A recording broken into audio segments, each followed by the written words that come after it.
هي ليه الصاعقة المصرية اختارت يوم 14 مايو بالذات؟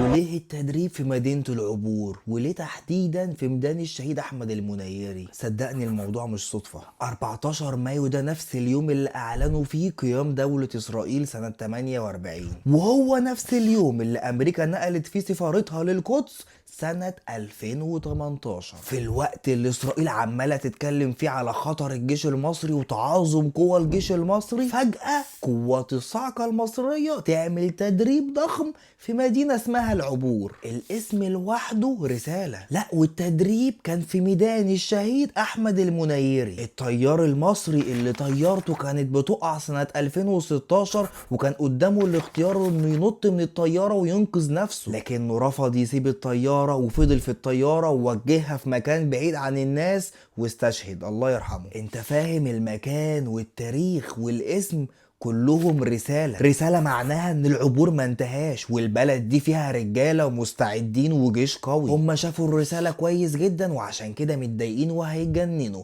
وده ببساطة كان تحليلي للموضوع.